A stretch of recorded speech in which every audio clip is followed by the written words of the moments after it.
coaching, God, that's the right phrase, isn't it? Creating a coaching culture. Let's say that. Can't say that after a few vodkas. And the foundations that we need in order for one to really be able to thrive. So, I mean, you know, Owen just introduced me, but, you know, here I am, Shelley Lavery. Really, anything worth knowing about me is on my LinkedIn profile. So, you know, here it is. I'm mum of 3 kids with very big personalities, co-founder of revenue intelligence tool Jiminy, as Owen just mentioned. I am a Lego and Disney lover. And yes, Jiminy is named after the famous cricket, which is further evidence of my enthusiasm for all things Disney. And, you know, ever since that sales leadership career started, I've always prioritized my role as coach when leading any sales team. But what's more important and more powerful, I should say, is when you have a team where the whole team is coaching and supporting each other. And that's an environment that I'm really proud to have created a few times over now. And so I just wanted to share my views with you on what creates that environment where everyone in the team is as ambitious for their teammates' success as they are for their own success. And so I'm going to cover 4 simple areas. And at the end of each area, there is a coaching question for you just to reflect on. I'll give you sort of 10 or 15 seconds just to think about that, or write it down and take it away to reflect on later on. So let's get stuck in with point 1. How do you define high performance? The first part of this for me is always about the definition of high performance. And I found in my experience that leaders tend to look at those in two ways, in 2 things, but in isolation of each other. Firstly, they look at the individual's results. And secondly, the behaviors. How does that individual achieve their result? And the separate lens that we look at these 2 things through is why we get the toxic high performer pop up, which I'm sure we've all experienced. The person we just can't bear to lose because, you know, they're going to bring in all the dollars. But because we can't see the cost that person is having on the results of other people, we say things like, "Oh, we just can't afford to get rid of her. She's just such a high performer." However, when you integrate both results and behavior under the definition of what high performance is, and your team understand it's not just what's delivered, but it's also how you show up, it is impossible to hide behind the result and turn a blind eye to poor behavior.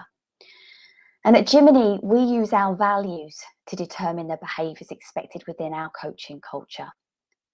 Determine the values, define the behavior, but most importantly, embed them into performance management. So very simply, we feedback weekly on the performance of our values within one-to-ones at Jiminy, just like I'm sure everyone on this call discusses metrics every week. And I've found that, you know, most companies have the values, some have defined the behavior, but very few I've met have embedded them into performance management. And that is how you start to integrate behavior under the definition of high performance. Then you have the start of something that a coaching culture can really thrive upon. So the first coaching question I'm going to ask you of the session to reflect on is, if you were to ask your team, what do we mean by high performance here in our company or in our team? What would they say? Might be even an interesting question to ask your team when you're together next. Okay, second point. You have to remove any barriers. Is there anything in your current environment that would prevent a coaching culture from really blossoming?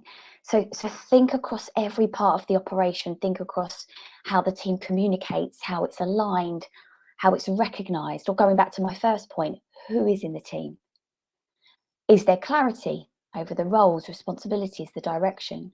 Is there anything at all that fights against the team that's really trying to build a coaching culture? And it could be something quite simple. You know, back, it was about 2015, I was working with a team that really needed unifying.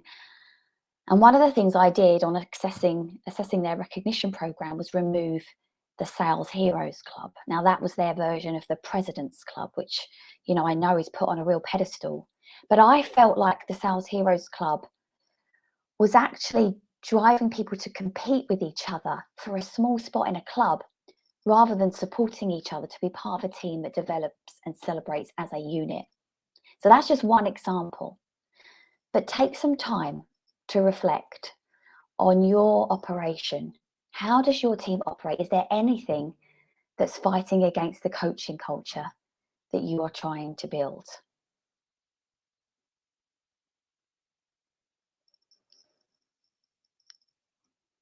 Number 3, be the standard for great coaching.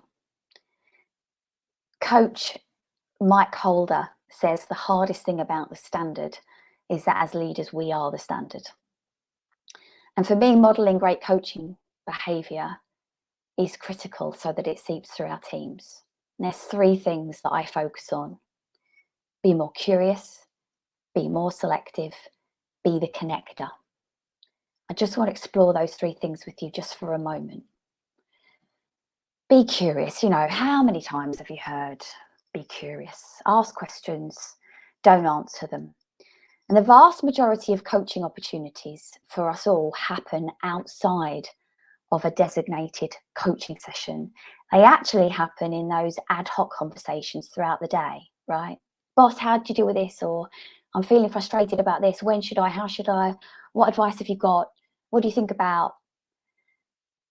That's exactly the moment our advice monster, as Michael Bungay Stanier would call it, our advice monster wants to kick in and fix all of the problems. What's your advice monster? Do you like to have all the answers? Do you like to be in control? Do you like to be the hero for your team, saving the day? Quite possibly it's all of them on a different day, maybe. But other than the monster, we are actually wired to answer questions. We actually have a mental reflex in our brain called instinctive elaboration. And it really means is that when the brain hears a question, it fixates on it. And it's all it can think about. It's running around looking for the answer. And it's really tricky for it to think about anything else. So it takes work to break the habit and actually ask a question instead of trying to fix problems. So when you're faced with a question from your team today, don't jump in to fix it. Respond with a question like the ones on the screen. Okay, what options have you got? Tell me more about that. Anything else I should know? Because when we respond with questions, we are helping our team coach themselves through the situation, which is building their confidence and, most importantly, building independence in their decision making. And for me, you know, the beauty of coaching in these moments is actually realizing most of the time your team have the answers. They just need reassurance that they were heading in the right direction. And when they realize, they feel really great about it. And that, for me, is everything.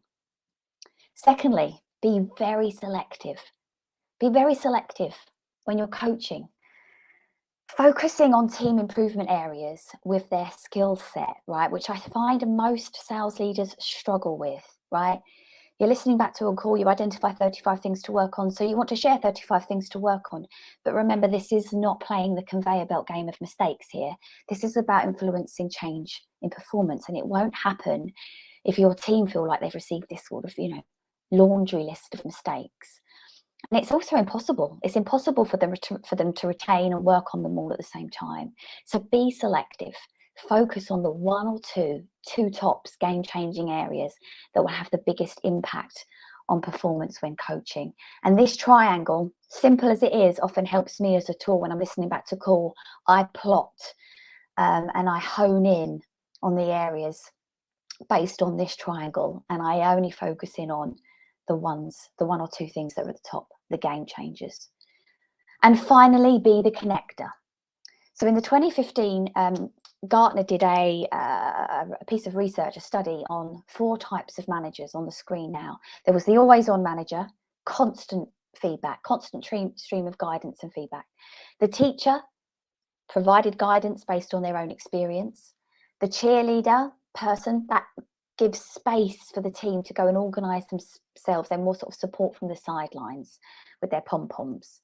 And the connector, So the connector is really good at providing feedback within the knowledge and the area that they excel in, but they're equally as good at connecting employees to each other when they know that there is someone else in the team that is much better suited to that particular training point.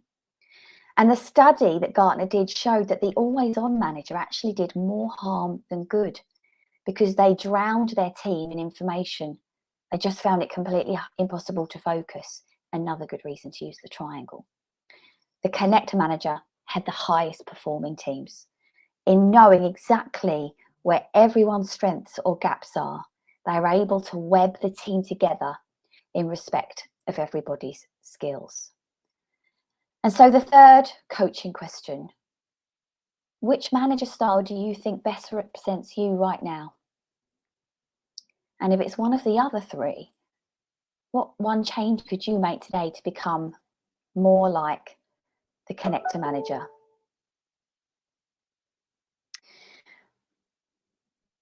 Finally, this is actually one of my favorite parts, and it's so simple. Review how you perform as a team. You do weekly performance pieces with all of your team individually. But when was the last time you actually reviewed your performance as a team, how it supported each other, how it survived the rough days, how it shared knowledge, yada, yada, yada? Because, as well as understanding what each individual is bringing to the team, everyone should understand what their role is in the unit. And so just imagine, right, if you started every quarter with a team workshop, right, so you can do it right now, start of July, and you work through a set of questions together, just like the ones on the screen right now, to help you explore what is really working well within our team and what needs to change. And just imagine if you had that conversation as a team at the beginning of every quarter, just to bring the attention and the value of team and how it can change and improve, just like you can with an individual's performance. So simple, but so effective. And so my final coaching question to finish off today, and possibly my favorite coaching question equally: if I want my team to, then I need to. You have to fill in the blank. If I want my team to, then I need to. As the leader setting the standard, what change do you need to see in your team, and how do you change it in yourself first? That's the question. That's all from me, folks. Thanks very much for listening. I hope you found something useful in the last 10 minutes or so to reflect on, and enjoy the rest of your day. Thank you, Shelley. Great to have you back on a live stage. As she said, go and connect with her on LinkedIn, learn more about what Jiminy are offering in the cool conversational intelligence space. Speak to you soon, Shelley.